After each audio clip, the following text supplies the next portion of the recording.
Il est avéré que Alassane Ouattara nous a quittés. L'arrivée de son corps a créé deux grands camps. Le camp numéro 1, qui est contre le fait que Ouattara est mort. Ces gens-là refusent de croire ce qu'ils voient. Ils veulent des preuves. Ils exigent une confirmation officielle. Et le camp numéro 2, qui lui est convaincu qu'Ouattara est mort et qui d'ailleurs s'en réjouit ouvertement. Alors quand ces deux camps-là s'affrontent, c'est la panique totale. Ceux qui sont fans de Ouattara veulent voir le corps de leur président de leurs propres yeux. Et ceux qui sont contre lui précipitent très vite pour qu'il soit immédiatement mis en terre, sans même vérifier si c'est réellement lui qui se trouve dans ce cercueil. Je vous assure que, à l'heure où vous regardez cette vidéo, c'est grave sur les réseaux sociaux. Les commentaires s'enchaînent à une vitesse folle. Les groupes WhatsApp explosent. Les timelines TikTok et Facebook ne parlent que de ça. Tout le monde a un avis. Tout le monde prend position. Mais la grande question, la vraie, que personne ne pose vraiment, c'est celle-ci. Est-ce que tout ce que vous voyez circuler en ce moment est réellement vrai? Est-ce que cette information tient la route? Est-ce qu'on ne vous manipule pas encore une fois? Et c'est exactement pour répondre à cette question-là que nous sommes ensemble aujourd'hui. Parce que derrière chaque grande rumeur, il y a toujours une vérité qui attend d'être dite. Et cette vérité-là, on va la chercher ensemble, partie par partie, sans détour et sans complaisance. Parce que voici ce que vous devez comprendre dès maintenant. Quand une information aussi explosive circule sur les réseaux sociaux, les premières heures sont les plus dangereuses. C'est dans ces premières heures que les gens partagent sans vérifier. C'est dans ces premières heures que les rumeurs deviennent des confirmations. C'est dans ces premières heures que des gens mal intentionnés profitent du chaos pour diffuser ce qu'ils veulent. Et aujourd'hui encore, on assiste exactement à ce même schéma. Des vidéos sans source sérieuse, des voix off dramatiques, des images recyclées, des dates inventées, tout ça mis ensemble pour vous faire croire que quelque chose d'énorme vient de se passer. Alors oui, c'est grave. Mais pas pour la raison que vous pensez.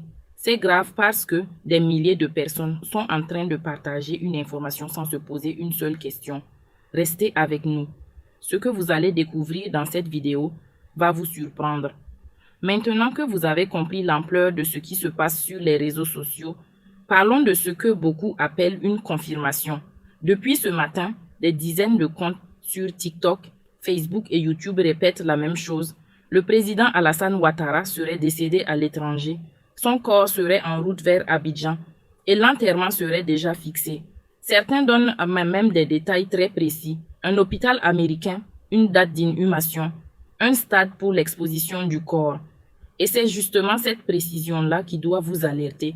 Parce que dans le monde de la désinformation, plus une rumeur est précise, plus elle paraît crédible.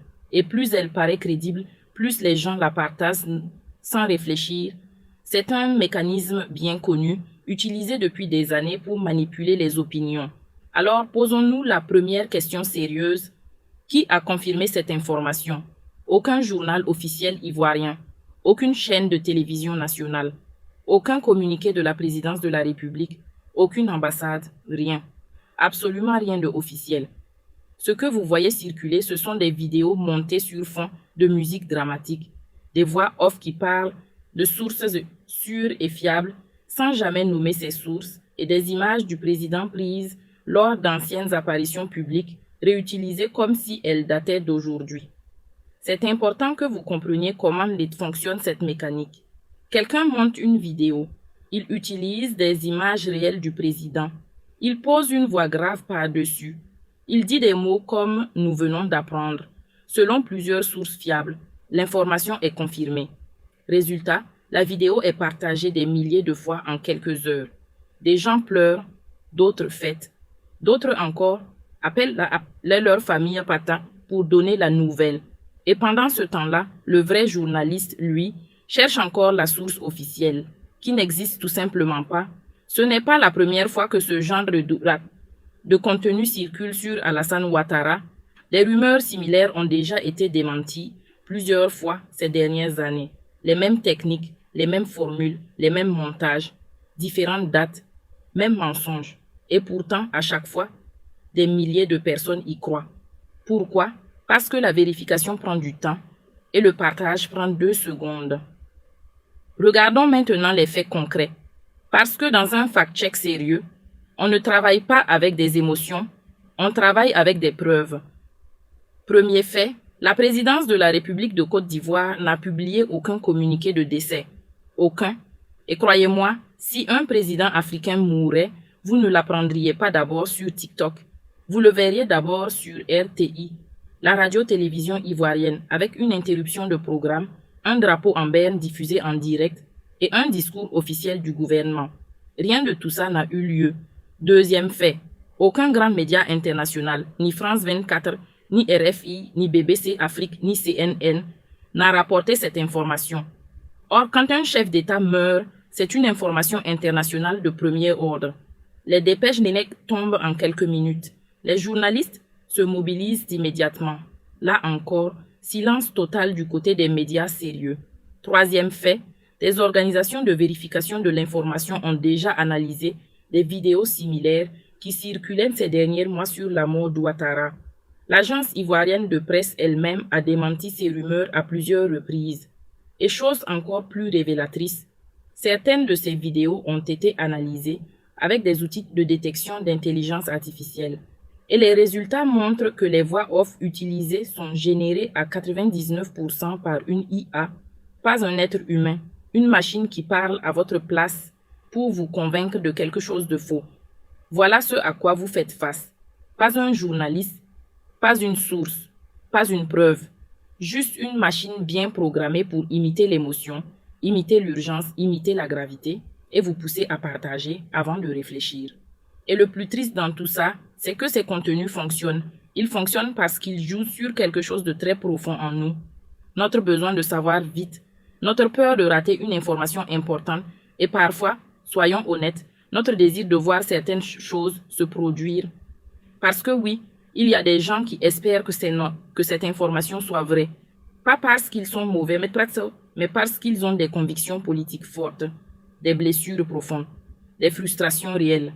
Et ces frustrations-là sont instrumentalisées par des gens qui savent exactement comment appuyer sur les bons boutons pour vous faire réagir. C'était ça, la vraie manipulation. Maintenant, parlons d'un élément que beaucoup de gens ont oublié dans ce débat, la constitution ivoirienne. Parce que derrière la rumeur du décès, il y a aussi une réalité politique que certains utilisent comme carburant émotionnel. Alassane Ouattara a modifié la constitution ivoirienne à plusieurs reprises durant son règne.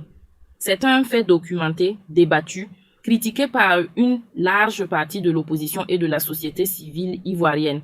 Et pour ceux qui s'opposent à lui, l'idée que cet homme disparaisse du paysage politique est perçue comme une libération, une fin d'air, un recommencement possible. C'est humain, c'est compréhensible, mais c'est aussi exactement pour ça que ces rumeurs trouvent un terrain aussi fertile. Elles ne tombent pas dans le vide, elles tombent dans une société qui est fracturée politiquement, qui a vécu des crises douloureuses, qui cherche une sortie, et les créateurs de ces fausses informations le savent. Ils le savent et ils en profitent. Ils ne font pas ces vidéos par accident. Ils les font parce que ça génère des vues, des partages, de l'engagement et donc de l'argent. Oui, de l'argent. Chaque vue sur YouTube, chaque partage qui ramène du trafic, chaque abonné gagné grâce à une vidéo virale, tout ça se monétise. Vous êtes le produit. Votre émotion est le carburant et votre partage est plutôt le moteur de leur business. C'est pour ça que la fin de chaque vidéo de ce type vous demande toujours la même chose. Likez, partagez, abonnez-vous, activez la cloche. Ils n'ont pas besoin que l'information soit vraie. Ils ont besoin que vous réagissiez. Et plus l'information est choquante, plus vous réagissez vite et fort. Alors la question que vous devez vous poser maintenant n'est plus « Est-ce qu'Ouattara est mort ?» La vraie question est « Qui profite de cette rumeur? Qui gagne quand je partage sans vérifier ?» Et la réponse à cette question-là devrait changer votre comportement sur les réseaux sociaux. Pas seulement aujourd'hui, pas seulement pour cette rumeur-ci, mais à chaque fois qu'une vidéo dramatique arrive dans votre fil d'actualité avec des mots comme urgent, confirmé, choc, source fiable, ces mots-là ne sont pas des garanties, ce sont des hameçons. Et vous avez le choix de mordre ou non. Le genre d'agenda qui accompagne toujours les déplacements d'un chef d'État. Sauf que personne n'est dupe. Parce que depuis maintenant plusieurs mois, les allers-retours entre Abidjan et Paris se multiplient. se rapprochent, se font de plus en plus urgents. Et derrière le paravent diplomatique, une réalité beaucoup plus préoccupante se dessine. Le président effectue des visites médicales à répétition à l'hôpital américain de Paris. Et aujourd'hui, l'information qui circule et qui a mis le feu aux poudres sur les réseaux, c'est celle-ci. Il doit revenir à Paris dans une quinzaine de jours. Pour les mêmes raisons, médicales, le rythme s'accélère et cela, mes amis, cela ne peut plus passer inaperçu. Alors pourquoi est-ce qu'on en parle ici, sur cette chaîne? Pourquoi est-ce qu'on sort de notre réserve habituelle pour aborder un sujet aussi sensible que l'état de santé d'un chef d'État? La réponse est simple. La réponse est constitutionnelle. La réponse est politique. Alassane Ouattara n'est pas un simple citoyen ivoirien. C'est un président de la République. C'est un homme qui exerce le pouvoir suprême sur plusieurs dizaines de millions d'êtres humains. C'est un homme qui prend des décisions qui affectent des vies, qui oriente des politiques, qui détermine les alliances et les ruptures, les guerres et les paix. Et dans la plupart des constitutions africaines, y compris la constitution ivoirienne, il est explicitement stipulé que l'exercice du pouvoir exécutif exige que la personne qui l'incarne dispose de toutes ses facultés physiques et mentales. Ce n'est pas une disposition anecdotique. C'est une disposition fondamentale. Parce que si quelqu'un qui n'est plus en mesure d'assumer pleinement ses fonctions continue néanmoins à les exercer, c'est l'État tout entier qui est en danger. C'est le peuple tout entier qui est en danger. Et rappelons-nous que, lors de sa candidature pour un nouveau mandat, lors des élections du 25 octobre 2025, M. Alassane Draman Ouattara avait lui-même dit, avec ses propres mots, que sa santé lui permettait de briguer cette nouvelle mandature. Il avait dit textuellement que la Constitution l'y autorisait et que sa santé le permettait. Alors il avait lui-même mis la question de sa santé sur la table. Il l'avait lui-même soumise au débat public. C'est donc lui-même qui nous a donné le droit, voire le devoir d'en parler. Et c'est dans ce cadre précis que nous allons, dans cette vidéo, nous appuyer sur l'analyse d'un observateur politique et médical qui s'est exprimé récemment à ce sujet avec une précision qui mérite qu'on s'y attarde. Le docteur Franklin Amsi, une voix régulièrement citée dans les milieux politiques ivoiriens en exil et dans la diaspora, a proposé une grille de lecture originale et particulièrement éclairante pour comprendre la situation du président ivoirien. Selon lui, Alassane Ouattara souffre de deux types de maladies bien distincts. D'un côté, ce qu'il appelle les maladies apparentes, c'est-à-dire les maladies physiques, celles que l'on peut observer, celles qui sont documentées, celles dont les signes sont visibles à l'œil nu pour qui sait regarder. De l'autre côté, il y a ce que le docteur Amsi désigne comme la maladie essentielle, une maladie d'une toute autre nature, une maladie qu'il qualifie de métaphysique, de morale, de spirituelle, et qui, selon lui, était infiniment plus dangereuse que toutes les pathologies physiques réunies. Une maladie qui ne touche pas seulement le président, mais qui gangrène la Côte d'Ivoire tout entière et qui freine le continent africain dans sa marche vers la souveraineté. Nous allons examiner tout cela en détail et nous allons commencer par les maladies physiques, celles qui font parler les réseaux, celles qui font réagir les internautes, celles que tout le monde voit sans oser en parler. Enfin, celles dont on va parler ici, aujourd'hui, sans détour et sans complaisance. Commençons donc par ce que tout le monde a déjà remarqué, même ceux qui refusent de l'admettre. La démarche du président Alassane Ouattara, sa façon de marcher, ce balancement caractéristique, cette légère torsion du corps, cette manière de porter son poids d'un côté plutôt que de l'autre. Les observateurs l'ont décrit de façon imagée comme une démarche en point-virgule. Ce n'est pas une insulte, c'est une description clinique. Et derrière cette description se cache un diagnostic que le docteur Amsi énonce clairement. Alassane Ouattara souffre d'une sciatique aiguë doublée d'une sclérose osseuse au niveau de la hanche. Concrètement, cela signifie que la jointure entre la jambe et le bassin est atteinte. La structure squelettique est compromise. L'articulation ne fonctionne plus normalement. Et lorsqu'on combine une sciatique sévère avec une dégénérescence osseuse à ce niveau du corps, Le résultat, c'est exactement ce que vous voyez quand vous regardez le président marcher. Ce n'est pas la vieillesse ordinaire. Ce n'est pas la vieillesse ordinaire. Ce n'est pas simplement le poids des années qui se fait sentir. C'est une pathologie identifiable, documentable et qui, à ce stade de son évolution, génère des douleurs chroniques qui empêchent de fonctionner normalement au quotidien. Personne ne peut honnêtement contester ce diagnostic. Il suffit de regarder les images. Les images parlent et elles parlent fort. Mais la sciatique et la sclérose de la hanche, aussi sérieuses soient-elles, ne sont que le premier étage de la pyramide des pathologies qui affectent le président ivoirien. Parce qu'il faut maintenant parler d'une deuxième catégorie de maladies, plus grave encore, plus complexe encore, plus lourde de conséquences encore. Il faut parler des maladies cardiovasculaires. Et là, on entre dans un territoire médical qui, lui aussi, est visible si l'on sait où regarder. Vous avez peut-être remarqué en observant attentivement le visage d'Alassane Ouattara qu'une partie de ce visage ne bouge pas tout à fait de la même façon que l'autre, qu'un côté semble légèrement figé, légèrement paralysé. Ce n'est pas une illusion d'optique, ce n'est pas un effet de la lumière ou d'un mauvais angle de caméra. C'est la trace, la marque indélébile, la cicatrice invisible d'un ou plusieurs accidents vasculaires cérébraux. Les accidents vasculaires cérébraux, qu'on appelle communément AVC, laissent souvent derrière eux une séquelle très caractéristique, une hémiplégie faciale, c'est-à-dire une paralysie partielle d'un côté du visage. C'est exactement ce que l'on peut observer chez le président ivoirien. Et selon le docteur Amsi, ces accidents vasculaires cérébraux sont directement liés à des problèmes d'hypertension artérielle sévère dont Alassane Ouattara souffre depuis de nombreuses années. Des problèmes cardiovasculaires profonds, anciens, et dont les conséquences s'accumulent au fil du temps. C'est-à-dire que chaque année qui passe aggrave un peu plus un état déjà sérieusement compromis. Et parce que les complications cardiovasculaires d'Alassane Ouattara ne s'arrêtent pas aux accidents vasculaires cérébraux, il faut maintenant évoquer la troisième pathologie identifiée par le docteur Amsi, une pathologie qui découle directement des précédentes. Les troubles vasculaires cérébraux chroniques ont engendré des perturbations importantes au niveau du fonctionnement cardiaque.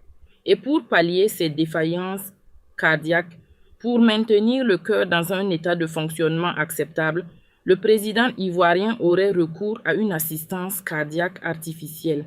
Cette assistance prend la forme de stents. Les stents, pour ceux qui ne sont pas familiers avec la terminologie médicale, ce sont des dispositifs techniques, des petites structures en forme de ressort ou de tube qui sont introduits dans les artères coronaires afin de les maintenir ouvertes et de permettre au sang de circuler normalement vers le muscle cardiaque et d'en revenir. Ces dispositifs peuvent être introduits par voie artérielle ou lors d'une intervention chirurgicale ouverte.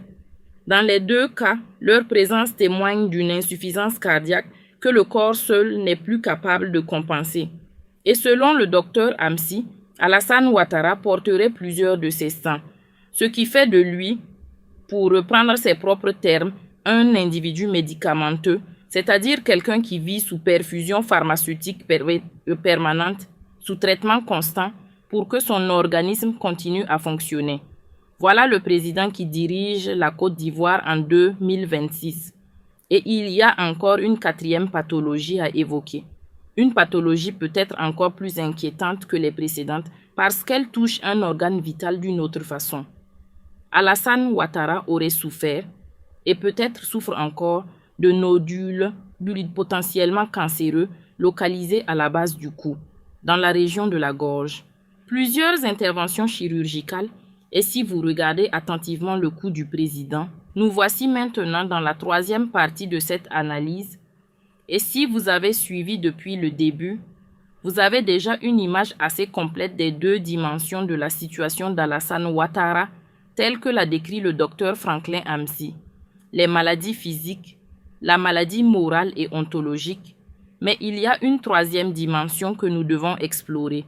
Une dimension qui touche à la comparaison, à la mise en perspective, à ce que révèle la situation d'Alassane Ouattara lorsqu'on la confronte à celle d'autres dirigeants africain de sa génération ou de sa trajectoire politique.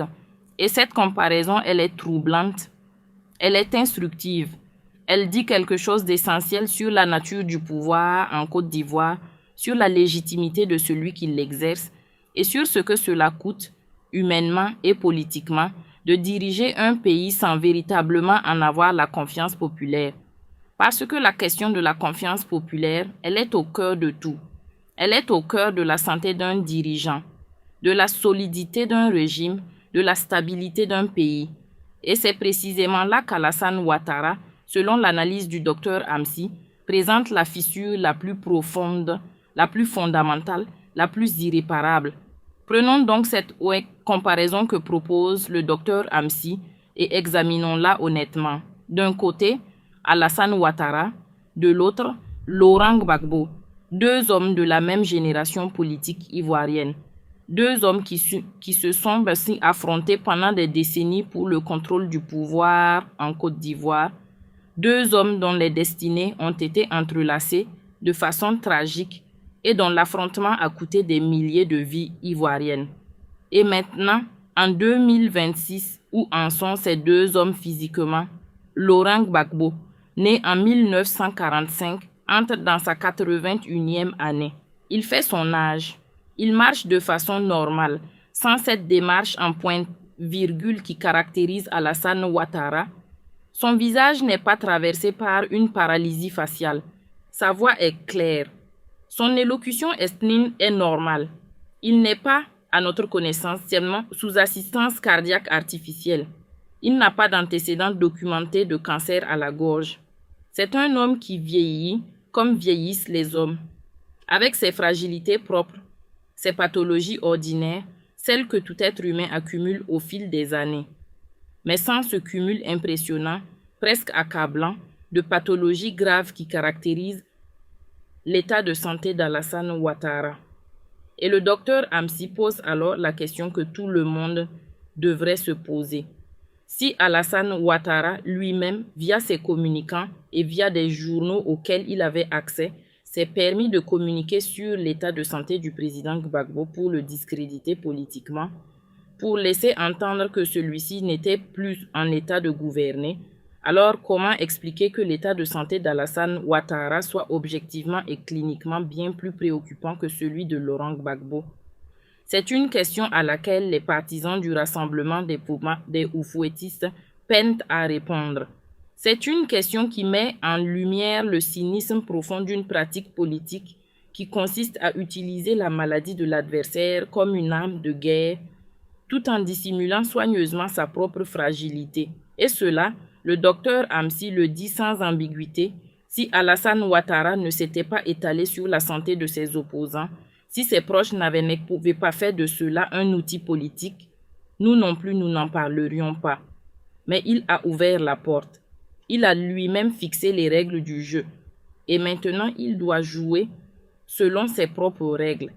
Et cette pratique, cette façon de weaponiser la santé de l'adversaire politique, elle nous dit quelque chose de fondamental sur le type de régime qu'Alassane Ouattara a instauré en Côte d'Ivoire. Un régime où les règles du jeu démocratique ne s'appliquent pas de façon égale pour tous. Un régime où ce qui est permis au président et à ses partisans est interdit à l'opposition. Un régime où la presse proche du pouvoir peut diffuser des informations sur la santé des opposants, mais où quiconque oserait questionner la santé du président s'expose à des représailles. Un régime où la liberté d'expression est à géométrie variable, où les droits sont distribués de façon asymétrique, où la loi protège ceux qui sont au sommet et écrase ceux qui sont en bas. Et cette asymétrie, cette injustice fondamentale dans les règles du jeu politique, elle est elle-même une manifestation de la maladie essentielle dont nous parlons. L'obsession du pouvoir néocolonial et impérialiste, quand elle s'installe durablement dans un État, elle finit toujours par corrompre toutes les institutions, toutes les procédures, tous les mécanismes qui étaient censés garantir l'équité et la justice dans la vie collective. Mais il y a une autre dimension de cette histoire qui mérite une attention particulière, une dimension qui touche à ce que le docteur Amsi appelle la maladie du peuple ivoirien lui-même. Parce que si Alassane Ouattara est malade, ce n'est pas seulement lui personnellement qui est malade. C'est tout un système politique qui est malade. C'est toute une classe dirigeante qui est malade. C'est toute une façon de faire de la politique, une façon de concevoir le pouvoir, une façon d'exercer l'autorité de l'État qui est profondément malade. Et cette maladie systémique, elle affecte tous les Ivoiriens. Elle affecte ceux qui sont au pouvoir, qui vivent dans la peur permanente, dans la paranoïa, dans la méfiance de tout et de tous. Elle affecte ceux qui sont dans l'opposition, qui vivent sous la menace, sous la pression, sous la surveillance, qui savent que l'espace politique leur est fermé par des moyens illégaux. Et elle affecte la grande majorité silencieuse, ces millions d'Ivoiriens qui aspirent simplement à vivre dignement, à travailler, à éduquer leurs enfants, à accéder aux soins, à bénéficier des richesses de leur pays et qui voient toujours ces richesses partir ailleurs, servir d'autres intérêts, alimenter d'autres systèmes que le leur. Et c'est là où la comparaison avec les pays de l'Alliance des États du Sahel devient particulièrement éloquente. Le Mali, le Burkina Faso, le Niger. 3 pays qui ont choisi de rompre avec l'ordre néocolonial. 3 pays dont les dirigeants se font soigner par leurs propres médecins, dans leurs propres hôpitaux, par leurs propres équipes médicales, pas parce que leurs hôpitaux sont nécessairement les mieux équipés du monde, mais parce qu'ils font confiance à leur peuple, parce qu'ils ont un lien réel, authentique, profond avec les femmes et les hommes de leur pays, parce que cette confiance réciproque est le fondement même de leur légitimité. Et cette légitimité populaire, elle se manifeste de 1000 façons. Elle se manifeste dans la façon dont le peuple malien accueille les décisions de la transition. Elle se manifeste dans la façon dont les femmes et les hommes burkinabés se mobilisent pour défendre leur pays contre les agressions extérieures et les menaces intérieures. Elle se manifeste dans la façon dont le peuple nigérien a accueilli le changement de cap de son pays après le mouvement de juillet 2023. Ce n'est pas de la naïveté, ce n'est pas de l'aveuglement, c'est de la confiance. Et la confiance, cela ne s'achète pas, cela ne se décrète pas, cela se gagne, cela se mérite, cela se construit dans la durée, dans la cohérence, dans l'authenticité. Alassane Ouattara, lui, n'a jamais su construire cette confiance, ou plutôt il n'a jamais essayé, parce que sa logique n'était pas celle de la construction d'une confiance populaire.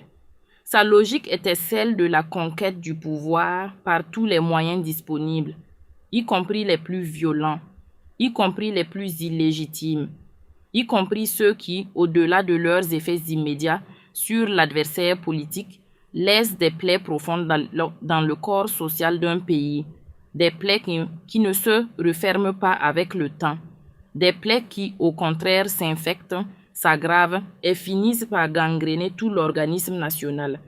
C'est ce que nous voyons en Côte d'Ivoire aujourd'hui. 13 ans après la fin de la crise post-électorale de 2010 et 2011, les fractures persistent, les divisions sont toujours là. La réconciliation nationale reste un vœu pieux, un slogan creux, une formule répétée à l'envi sans qu'elle soit jamais véritablement mise en œuvre. Parce que la réconciliation nationale exige quelque chose que le pouvoir RHDP n'a jamais voulu accorder. Elle exige la reconnaissance des torts commis, elle exige la justice pour toutes les victimes, elle exige la vérité sur ce qui s'est réellement passé. Et ce chemin-là, Alassane Ouattara ne l'a jamais emprunté. Et pendant ce temps, sa santé physique continue de se dégrader. Les allers-retours vers Paris se multiplient. Le rythme des hospitalisations s'accélère et les Ivoiriens, eux, continuent de vivre dans une incertitude profonde sur l'avenir de leur pays. Qui gouverne réellement la Côte d'Ivoire aujourd'hui? Qui prend les décisions? Qui est aux commandes quand le président est à Paris pour des soins médicaux? Ces questions ne sont pas rhétoriques. Ce sont des questions constitutionnelles. Ce sont des questions de gouvernance. Ce sont des questions de transparence démocratique.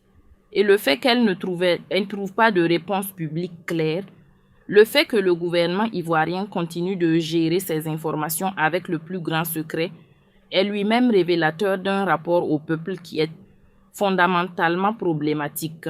Un chef d'État sain et légitime n'a pas besoin de dissimuler son état de santé à ses concitoyens. C'est justement parce que la confiance n'existe pas, parce que la légitimité est fragile, que le secret s'impose comme un impératif de survie politique. Et il faut aussi parler de l'argent. Il faut parler du coût. Physiquement et mentalement présent, pour toutes ces exigences simultanées, la réponse honnête est non, ou du moins pas toujours. Et pas toujours pour un chef d'État, c'est déjà trop. Et cela pose une question institutionnelle d'une gravité extrême. Qui gouverne la Côte d'Ivoire lorsque le président est à Paris? Quelle est la chaîne de commandement réelle? Quels sont les mécanismes constitutionnels qui s'activent pour assurer la continuité de l'État? Et est-ce que ces mécanismes fonctionnent réellement? Ou est-ce qu'ils fonctionnent seulement sur le papier, dans les textes, dans la théorie juridique, alors que dans la pratique, il se crée un vide de gouvernance, un flottement du pouvoir, une zone grise décisionnelle qui est potentiellement très dangereuse. Ces questions ne sont pas des élucubrations. Ce sont des questions que des juristes, des constitutionnalistes, des politologues et des psychiatres posent dans des contextes similaires à travers le monde. Et elles méritent d'être posées avec la même rigueur pour la Côte d'Ivoire. Parce que la Côte d'Ivoire n'est pas une exception à la règle du droit constitutionnel. Elle est, comme tous les autres pays, soumise aux exigences fondamentales d'une gouvernance responsable et transparente. Il y a aussi quelque chose d'important à dire sur la manière dont l'entourage proche d'Alassane Ouattara gère la situation. Parce que dans les pays où les informations sur la santé du chef de l'État deviennent un secret d'État, où les proches du président s'emploient à dissimuler la réalité médicale, où la communication officielle s'abstient soigneusement d'aborder le sujet, il se crée inévitablement un phénomène que les politologues connaissent trop bien, le pouvoir fantôme, c'est-à-dire une situation où le chef de l'État officiel n'est plus réellement aux commandes, mais où des personnes non élues, non mandatées, non responsables devant le peuple, exercent en coulisses une influence décisive sur les grandes orientations du pays. Des conseillers, des proches, des membres du premier cercle, des intérêts étrangers qui profitent de l'affaiblissement du décideur pour pousser leurs propres agendas. Et dans le cas de la Côte d'Ivoire, où les liens avec certaines puissances étrangères sont structurellement très forts, cette question du pouvoir fantôme n'est pas une hypothèse farfelue, c'est une préoccupation légitime qui mérite d'être prise au sérieux. Et il y a une autre dimension à considérer, la dimension symbolique, le symbole que représente un chef d'État malade qui s'accroche au pouvoir. Pour les jeunes Ivoiriens, pour cette génération qui est née ou qui a grandi sous le règne d'Alassane Ouattara. Cette génération qui n'a pas connu la Côte d'Ivoire de Félix Houphouët-Boigny, ni même les années Bédié dans toute leur complexité. Cette génération qui voit, depuis qu'elle est en âge de s'intéresser à la politique, un homme âgé, physiquement fragilisé qui voyage régulièrement pour des soins médicaux à l'étranger, mais qui s'accroche néanmoins au sommet de l'État ivoirien. Quel message cela envoie-t-il à cette jeunesse? Quel modèle cela représente-t-il?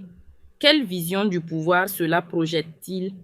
Une vision du pouvoir comme une fin en soi, comme quelque chose que l'on ne lâche jamais, même lorsqu'on n'est plus en état de l'exercer correctement, même lorsque le pays aurait besoin d'un renouvellement, d'un élan nouveau, d'une énergie différente. C'est un message profondément toxique pour une démocratie en construction. C'est un message qui dit aux jeunes que le pouvoir ne se transmet pas, il se conserve. Et cette vision-là, elle est mortelle pour la démocratie.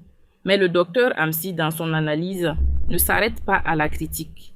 Il ouvre aussi une perspective sur ce dont le peuple ivoirien a besoin pour guérir de la maladie essentielle dont il est lui-même victime. Cette maladie systémique, institutionnelle, politique, qui le tient dans cet état de dépendance et de souffrance depuis trop longtemps. Et cette guérison, selon lui, passe par plusieurs étapes. Elle passe d'abord par la conscience la conscience que la situation actuelle n'est pas normale, que ce n'est pas une fatalité, que d'autres voies sont possibles, que des pays africains ont trouvé le courage de rompre avec l'ordre établi, de reprendre la maîtrise de leur destin, de reconstruire leurs institutions sur des bases plus solides et plus légitimes. Cette conscience, elle est en train de se développer en Côte d'Ivoire. Lentement, difficilement, contre vent et marée, mais elle se développe. Et les réseaux sociaux, malgré toutes leurs limites, jouent un rôle important dans cette évolution des consciences. Elle passe ensuite par la vérité sur le passé, la vérité sur les violences de 2010 et 2011, la vérité sur les responsabilités, la vérité sur ce qui s'est réellement passé lors de la crise post-électorale. Pas la version officielle, pas la version que les vainqueurs ont imposée, mais la vérité complète dans toute sa complexité, avec toutes ses nuances, avec tous ces aspects qui dérangent et qui font mal. Parce qu'une réconciliation nationale qui n'est pas fondée sur la vérité n'est pas une réconciliation. C'est une amnésie forcée. C'est un déni collectif. Et le déni, en politique comme en médecine, n'est jamais une solution. C'est seulement la remise à plus tard d'un affrontement avec la réalité qui, tôt ou tard, s'imposera de toute façon. Autant y faire face maintenant. Autant avoir le courage de regarder la vérité en face. Et elle passe enfin par la mobilisation, par l'engagement, par la participation active des citoyens ivoiriens à la construction de leur avenir politique. Parce que les peuples qui subissent leur destin politique ne peuvent s'en prendre qu'à eux-mêmes. Ceux qui choisissent de ne pas voter, de ne pas s'engager, de ne pas se mobiliser, de ne pas faire entendre leur voix, laissent le champ libre à ceux qui ont des intérêts à défendre, qui ont des positions à consolider, qui ont des réseaux à nourrir. La démocratie, la vraie démocratie, celle qui mérite son nom, n'est pas un spectacle que l'on regarde depuis son canapé. C'est une pratique, c'est un engagement, c'est une responsabilité quotidienne. Et les Ivoiriens, comme tous les autres peuples du monde, sont les seuls maîtres de leur destin politique, à condition qu'ils acceptent d'en prendre la pleine responsabilité. Voilà où nous en sommes dans cette réflexion. Et dans la 5e et dernière partie de cette vidéo, nous allons conclure avec les grandes leçons que cette situation nous permet de tirer sur l'état du pouvoir en Côte d'Ivoire, sur les perspectives d'avenir et sur ce que cette histoire dit plus largement de la politique en Afrique francophone et du combat pour la souveraineté des peuples africains. Ne bougez pas, nous revenons immédiatement. Parlons maintenant du contexte plus large. Parce que cette rumeur sur Ouattara n'est pas un phénomène isolé, elle s'inscrit dans une vague de désinformation qui touche toute l'Afrique de l'Ouest depuis plusieurs années. Des fausses informations sur des chefs d'État, des rumeurs de coups d'État, des montages audio générés par intelligence artificielle, des images sorties de leur contexte, tout ça circule massivement tous les jours dans nos communautés. Et la Côte d'Ivoire, compte tenu de son histoire politique récente, les crises wallées post-électorales, les tensions communautaires, les fractures de nord-sud, est particulièrement vulnérable à ce type de manipulation. Pourquoi? Parce que les plaies ne sont pas encore complètement fermées. Parce que la méfiance entre certaines communautés reste réelle. Et parce que dans ce contexte de méfiance, une fausse information peut provoquer de vraies réactions, parfois violentes. On a vu ça en 2010. On a vu ça en 2020. Des rumeurs qui enflamment des quartiers. Des informations non vérifiées qui poussent des gens à prendre des machettes. C'est pour ça que la désinformation n'est pas un simple problème de communication, c'est un problème de sécurité publique. Et chaque fois que vous partagez sans vérifier, vous participez, peut-être sans le vouloir, à alimenter ce problème. Alors que faire concrètement? La première chose des douches, c'est de prendre l'habitude de chercher la source avant de partager. Qui a publié cette information en premier? Est-ce un compte vérifié? Est-ce un média reconnu?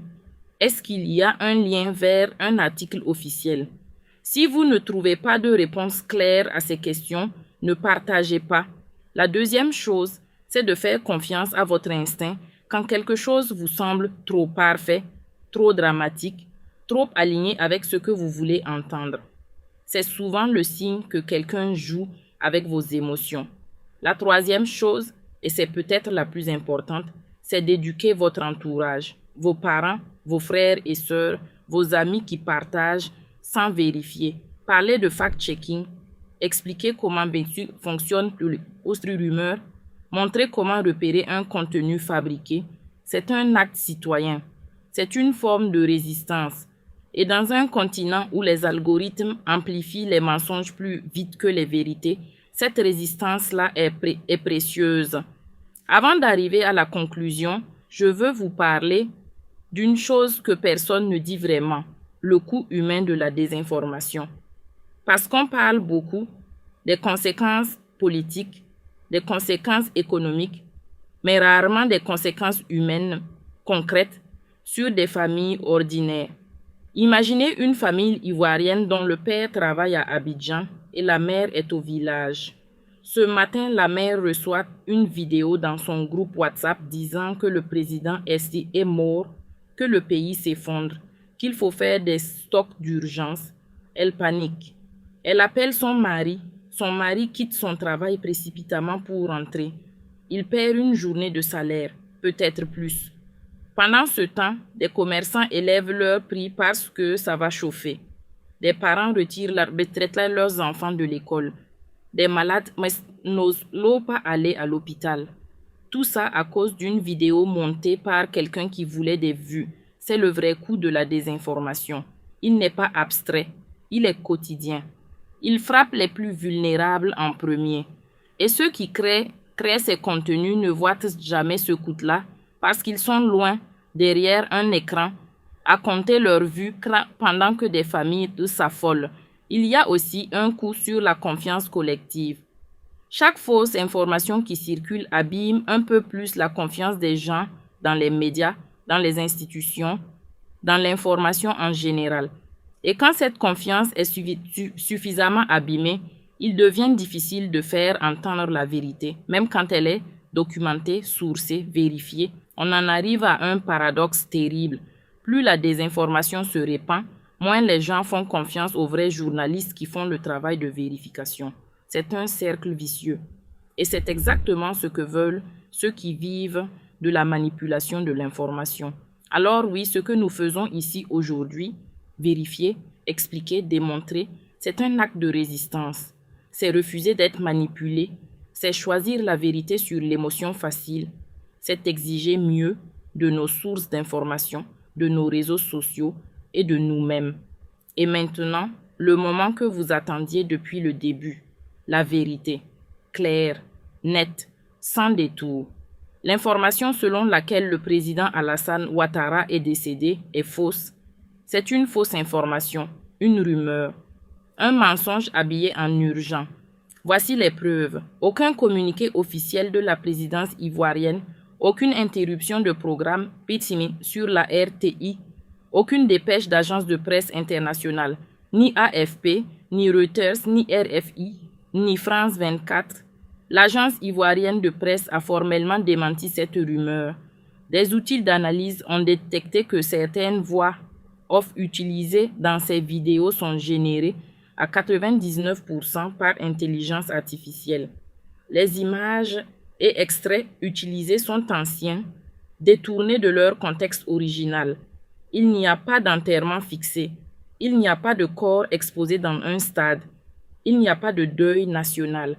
Rien de tout ça n'existe. C'est une construction faite de toutes pièces pour générer de l'émotion, des partages et de l'argent. Maintenant, voici mes conseils concrets pour ne plus jamais vous faire piéger. Premier conseil, vérifiez la source avant de partager. Si l'information vient d'un compte sans historique sérieux, sans lien vers un article officiel, sans nom de journaliste identifiable, attendez. Deuxième conseil, cherchez la même information sur plusieurs médias reconnus. Si RFI, France 24, BBC Afrique ou la RTI n'en parlent pas, l'information n'est probablement pas confirmée. Troisième conseil, méfiez-vous des mots urgents, confirmés, sources fiables, sans nom. Ce sont des signaux d'alarme, pas des garanties. Quatrième conseil, signalez les fausses informations sur les plateformes. TikTok, Facebook, YouTube ont tous des boutons de signalement. Utilisez-les. Vous protégez votre communauté. Cinquième conseil, partagez ce fact-check. Chaque personne que vous aidez à distinguer le vrai du faux est une victoire contre la manipulation. La Côte d'Ivoire mérite mieux que ça. L'Afrique mérite mieux que ça. Et vous, vous méritez la vérité. Merci de nous avoir suivis jusqu'au bout. Likez cette vidéo si elle vous a été utile. Partagez-la pour que votre entourage soit également informé. Abonnez-vous pour ne manquer aucun de nos prochains fact-checks. On se retrouve très bientôt.